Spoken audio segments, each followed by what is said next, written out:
we are trying to find the resistance of a hollow cylinder between the inner and outer surfaces of the hollow cylinder.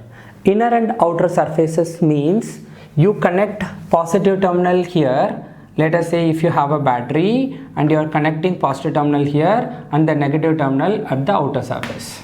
So basically this, I do not want to have this diagram because the reason why I have drawn this bigger is to be able to understand it little bit clearly. So we will have this in a slightly easier version.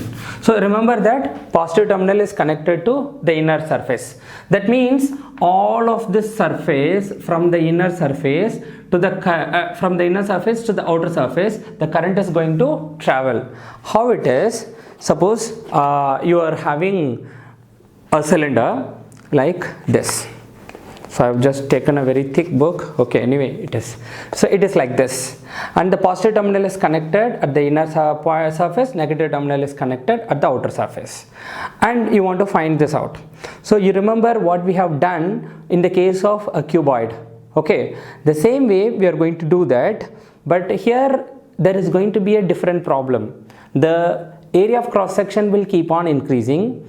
And accordingly, in order to find the total resistance, we will be doing the integration, because we will divide the entire hollow cylinder into small rectangular blocks, and each rectangular block's resistance we will find out, or the resistance of a simple rectangular block we will find out, and then we apply integration so that we will get the total resistance.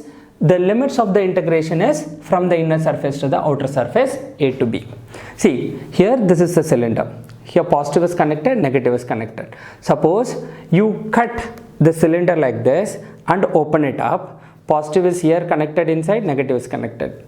So, see, positive is connected at the inner surface, negative is connected in the outer surface. It will be like, but when you cut the cylinder and open it, it will not be looking like this kind of a rectangular block. How it will look like? When you cut it and open, it will be like this. The inner cylinder has a radius A. This total length or the circumference is 2 pi A. If you cut and open it, this length will be 2 pi A. 2 pi A. And slowly the outer will increase, then this length is going to be 2 pi B. Basically this radius is keeping on increasing, so the area of cross section is increasing, so we have to just calculate the resistance of each of the element and sum it up using integration. Suppose from the center at a distance x, you consider a small element, because the current is going radially outward, because positive plate is connected inside, the current is going from every direction from the inner surface to the outer surface. Hence, at a distance x, you consider a small element of thickness dx. The small element of thickness dx. So this thickness is dx. Then this total length is going to be 2 pi x. Then when you cut it and open here from the center, this is from the center at a distance a, at a distance x. See, this is what the element look like. This is how the element look like. You see, this is dx. And because from the center it is at a, this length is 2 pi a. From the center it is at x, this length is 2 pi x.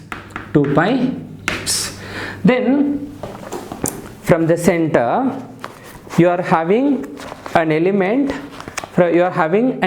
of the total length is 2 pi x.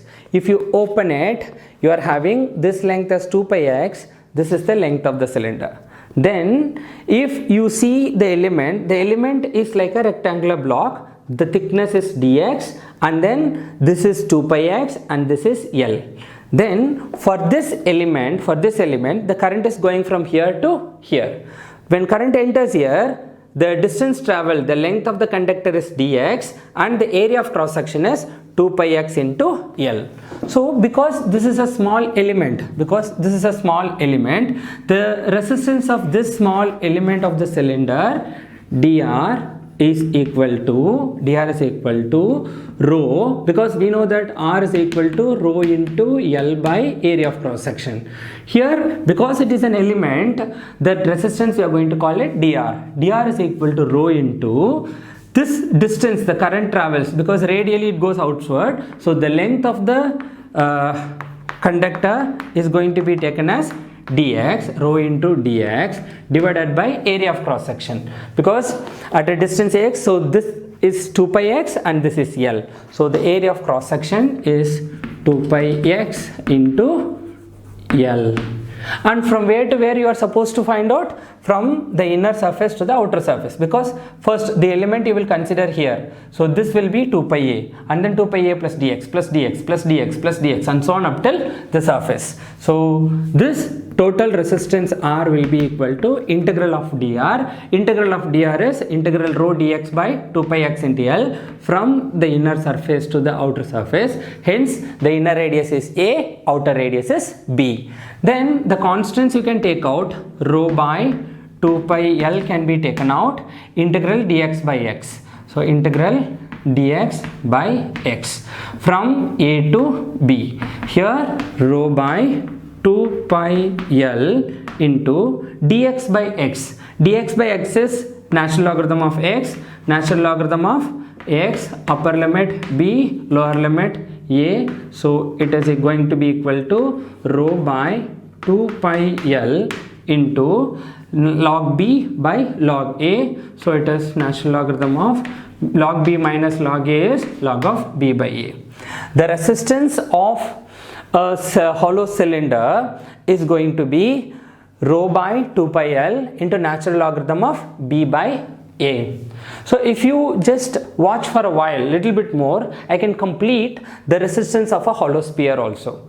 If you take a sphere, the sphere will be like this, and at a distance x, if you consider a small elemental sphere, that will have a thickness dx, and at a distance x means the inner surface will have a area 4 pi x square, and here in this area it is 4 pi x square will come and the thickness is dx, and you will find basically how to integrate it. That we will do separately in the next video.